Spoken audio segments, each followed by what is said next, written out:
Greetings, Horror Nights fans and Universal fans and amusement park fans in general. I guess I'm the theme park goon, and I am here today to tell you my most anticipated houses for HHN 25, from least anticipated to most anticipated. Now, some of you may know me on Horror Night Nightmares as You Don't Know Jack, on Twitter as You Don't Know Jack, and here on YouTube I'm Theme Park Goon. I'll be vlogging a few things like Universal Studios, maybe some Disney, definitely Horror Nights at Universal this year. But let's get into my list. This is just my top 10 most anticipated, as I said, from least to best, anticipated to most anticipated as far as the mazes.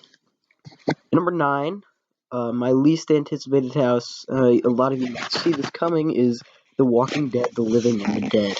While I do like The Walking Dead, I've had enough of it at Horror Nights, and I honestly think this is just going to be more of the same old thing. And last year was probably, I started going to Horror Nights in 2013, and last year was probably better than 2013 as far as Walking Dead, but I don't see much more they could do with it.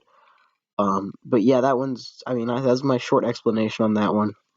Um, and also, there's not much of a variety in the scares. It's just the walkers.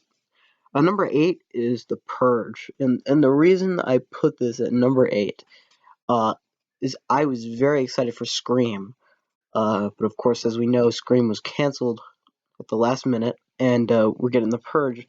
Now, I'm pretty sure this house is going to be, and from what I've heard so far, it's somewhat disorganized and just a ton of strobe lights, and it's just not up to par with the rest of the houses, so that's why I'm putting it here. But at the same time, I've heard that it was intense and had a variety of characters, which I'm excited for. I'm also excited to pick out some parts of Scream that are still remaining in the house. I've heard there's a Drew Barrymore figure in there. There's just a few things. Woodsboro High School, the bathroom.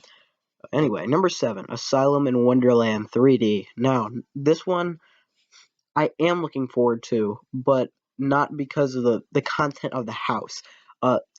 The only 3D house I've been in at Horror Nights was the only one in the past 2 years, which was Afterlife Death's Vengeance, which sucked. Um, I really was excited for it when I heard about it, and then it just failed to amuse me. So I'm not too excited about Asylum in Wonderland. However, I'm kind of excited to see how they pull off the maze in the Shrek 4D theater, which is the newest maze location. They never used that before. But that's about all I have to say about that one. Number 6 is American Werewolf in London. People might be asking me, why is it all the way at number 6? Well, the reason it's at number 6 is because American Werewolf in London, as we all know, was a maze in 2013. And I did get to experience it then, and it was one of my favorite mazes that year. However, I'm not sure I really want it back. I love that maze. It's going to be awesome this time, but it's going to be as awesome as before. But we could have had another original house in place of American Werewolf in London. Okay. Number 5, Freddy vs. Jason. Freddy vs. Jason I am pretty excited about, as I am a huge Nightmare on Elm Street fan, huge Friday the 13th fan, and it was a bit higher on my list until I heard about the corniness of the videos they used. But I have to see them in person. I'm not sure yet. But yeah, so Freddy vs. Jason's number 5. Just because of my fandom, I think that's what puts it at number 5. Number 4, Insidious. Yes, this is the last of the IPs on my list.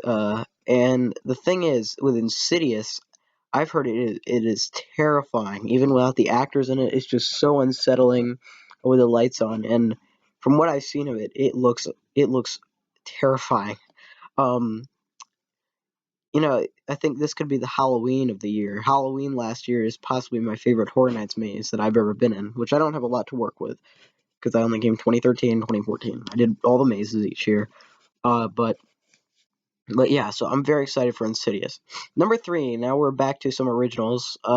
This is Jack Presents 25 Years of Monsters and Mayhem.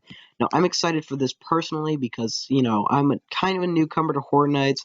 I used to, research it, but I never was able to get there until 2013.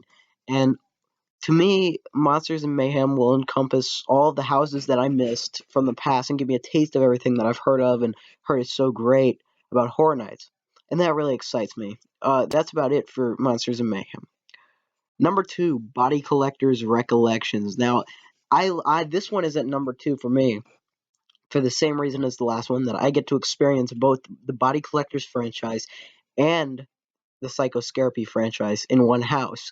But in addition to that, I've heard this house is amazing, and I've heard it use the same technology as Winter's Night, Haunting of Hawthorne Cemetery back in 2011 with the snow.